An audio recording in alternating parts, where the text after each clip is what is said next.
Hello guys, magandang araw sa inyo lahat. Ito si Mike Padua at narito ulit tayo sa pinaka-latest update at ngayon po ay bibigay natin sa inyo ang pinakaunang special coverage or update sa low pressure area 93W na malapit na po maging ganap na bagyo at binabantayan po natin. Ang Japan Meteorological Agency ay ginawa na rin tropical depression kanina lamang alas 8. Ang Pag-asa ginawa na rin low pressure system as well as yung Joint Typhoon Warning Center, although yung JTWC ng US ay magiging bagyo din sa kanila. So ito po yung ating latest na yung Webes, Mayo 23, 2024. At ito po ang ating Tagalog version, pinaglingkod sa inyo ng Typhoon 2000 at ng Naga College Foundation in partnership with British Power, Bank of the Philippine Islands, Sustainable with You. Kapag interested po kayo, i-click lang po yung link dito. O kaya kung nasa Facebook video kayo, punta lang po kayo sa description upang makapunta po kayo sa page ng BPI. Gayon din po ang isa sa mga pinakamagandang hotel sa Bicol Region at Naga City, ang Avenue Plaza Hotel. Ang local government ng Naga City headed by our Honorable Mayor Nelson Ligacion at ang ating Honorable Congressman ng ikatlong distrito ng Camarines Sur, Congressman Gabby Bordado. So umpisa natin ang update. Ito na po na yun yung LPA. Kahapon po ay malaki po siya, although ngayon malaki pa rin, ay nabawasan po ng kaulapan. Ito po ay nasa process ng tinatawag nating diurnal effect ng atmosphere dahil mahina pa siya. So humihina siya at kakapal ulit later in the day, so mamayang hapon o gabi, kakapal ulit yan. At mukhang namimilig ko po ang Eastern Visayas at Kabikulan. At magbibigay po ito ng mga malalakas na ulan na yung weekend, lalo na po sa Sabado at Linggo. So antabayan na natin itong system na ito. At ang mga computer models ay forecast ito na posibleng maging tropical depression o tropical storm. Pagdaan po itong malapit na malapit dito po sa Kabikulan na yung darating pong gabi ng Sabado or early morning ng Linggo bago ito tuluyan na umakyat papuntang Southern Islands of Japan. So parang isa side swipe lang po tayo. At actually ito po yung hinihintay nating na rainfall para mapuno na po yung mga agricultural farmlands natin ng mga ulan dahil talagang dry na dry po. At ganyan din po yung mga groundwater natin sa mga bundok natin, yung mga aquifer, kailangan natin yan. At hindi lamang po dito sa Bicol Region, gayon din po sa ibang bahagi po ng Visayas at Mindanao ay makakaranas po ng mga araw-araw ng mga thunderstorms dulot po sa pag-approach itong potential na bagyo. Bibigyan po ito ng pag-asa ng pangalan as Aghon. Okay? Yan po ay Hiligaynon na word. Ibig sabihin po ay compass. So yan po siya na yon. Medyo kulang-kulang po siya ng kaulapan. But dito po medyo mainit po dito yung tinatawag natin oceanic heat content. So medyo baka mag-rapid intensification po ito. So babantayan po natin ito. So yan po ang kanyang circulation. Yung pinaka-outermost train bands ay mukhang bibigay po ng mga thunderstorms sa Eastern Samar, Eastern Leyte at dito rin sa may Eastern Mindanao sa mga susunod na oras. Okay? At ito po yung track natin kagabi. Nag-issue tayo ng Storm Watch number 1 as of 11 PM po ito. At nakikita po ninyo na lalapit lang konti sa Kabikulan at aakyat. May pagbabago po sa tracking yan. Sa latest na yon sa European model ay dito po siya. Okay? Kung dadaanan po tayo, ganyan siya. Samantala ang American model ay dito po siya. Ganyan siya. At medyo lalapit po sa Catanduanes. So yan po ang situation. Kaya yung forecast natin kagabi, pag nag-issue na tayong advisory mamaya, kasi babaguhin na natin yan. Kasi dahil po naging ganap na bagyo na po sa Japan. So baka mamaya i-upgrade na natin as tropical cyclone advisory. At baka mag-switch din yung ating tracking more to the left. At mukhang magbibigay po itong talagang malalakas na ulan sa mga lugar na binanggit natin. Okay? So, ang pinaka-closest approach nito ay dito sa Samar, sa Sabado. Okay? At gabi ng Biyernes. At whole day ng Sabado, dadaan malapit sa Kabikulan. Early morning ng Sunday, alis na po yan patungo sa North Philippine Sea at Southern Islands of Japan. Subalit magbibigay po itong malalakas na ulan sa ating lugar.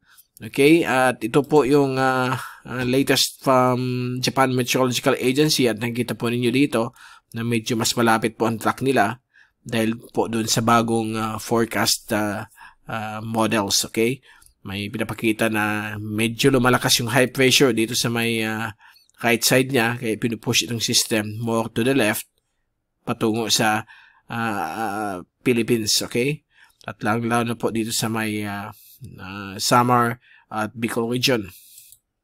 Ito po ang oceanic heat content sa mga oras na ito. Nandito po yung system, yung LPA, banda dito, okay? So, ang kanyang track ay dito po siya dadaan. So, pagdaan niya dito, ito ang medyo nakakaworry kasi dadaan po siya dito sa tinatawag nating oceanic heat content. Medyo mataas po yan at kapag may dumadaan na bagyo dyan ay lumalakas o nagkakaroon ng rapid intensification ng bagyo. Sana naman hindi mangyari pero magkakaroon po yan ng mga malalakas na ulan dito po sa mga lugar na binanggit natin sa Bicol at Kabisayaan. At ito yung ating steering environment kung paano ipapagalaw itong bagyo dahil po itong high pressure o nag-i-steer. Meron tayong high pressure po dito. So, ito po ang steering environment papunta doon. Although, ang bagyo, since umiikot siya, may beta effect. So, tinatry din yan umakyat na papuntang northwest. Kaya, since nasa dulo siya o nasa edge ng high pressure ridge, ito po ay aakyat ng northwest. Kaya, medyo delikado po ang ating mga lugar. Okay, so ito naman po yung wind shear environment, yung malakas na hangin sa taas ng bagyo. So, kapag malakas yung hangin sa taas, unfavorable po yan. Pero gaya nitong pula, hindi po makakasurvive dyan ang mga low pressure system o bagyo. Kaya lang yung LPA nandito sa very favorable conditions, lalong-lalo po dito sa may pagkalampas ng Kabikulan o sa may Samar area, medyo favorable ang development niyan ng mga tropical systems dahil po napakababa po ang wind shear. Okay? At ito naman po ang multimodal diagnostic comparison. Sa ngayon, nandito pa siya, 20 knots, but anytime today, baka i-upgrade na ito ng Joint Typhoon Warning Center at ng Pag-asa bilang isang tropical depression. So, antabayan natin ang pinaka-latest update within the next 2 to 3 days. Ito naman po ang tinatawag nating deep layer shear o yung wind shear sa taas ng bagyo at napakahina po ang hangin sa taas niya. Nasa less than 10 knots o less than 20 kph. Kaya magkakaroon po ng development itong LPA. And then pagdating niya sa may malapit sa Bicol, pagkalampas, medyo akit ng bagya yung upper level winds o yung wind shear. At yung sea surface temperature naman po, very suitable, nasa 30 degrees. So, usually ang bagyo, 26 degrees pataas. Yan ang kailangan niyang temperatura para mag-develop. At yung mid-level relative humidity ay napakataas. Ibig sabihin, maraming dalang ulan po itong weather system, nasa 80%. At ito naman po yung rain forecast dahil po sa pagdaan nitong LPA na posibleng maging bagyong Aghon.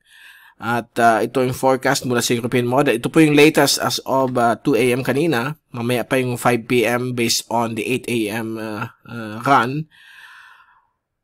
At simula bukas, may mga thunderstorms na po tayo. Umaga pa lang, dito po sa Kabikulan, ibang bahagi po ng Kabisayaan dahil po sa trough o yung extension mula sa sirkulasyon nitong LPA 93W. At sa Biyernes ng hapon, magbibigay po ito ng mga malalakas na ulan dito po sa bahagi ng Samar hanggang gabi po yan. At sa Sabado ng umaga, magpapaulan po ito lalo dito sa may Samar at Leyte. Tingnan yung Tacloban, medyo malakas po na thunderstorm yan. At ibang bahagi po ng Western Visayas dahil po mag-uumpisa na rin ng bahagya ang hanging habagat. So, in time naman po, pagdaan niya, baka i-announce na rin ng Pag-asa yung start ng tag-ulan dahil po magkakaroon na rin ng pag-pool ng hanging habagat, lalo na po early next week. Pag lampas niya dito sa Bicol ay magkakaroon po ng paghikayat ng hanging habagat. So sa Sabado, whole day Sabado, mukhang maulan po ang Kabikulan. Yan na po. dahil po sa LPA na posibleng maging bagyo, yan po bibigyan ng grabing ulan sa Legazpi, Sabado ng gabi, at sa Linggo, ang LPA mag-exit na po dito sa may coastal waters ng Camarines Norte. So, base ito sa bagong track ng European model, dito po siya dadaan, pa ganyan.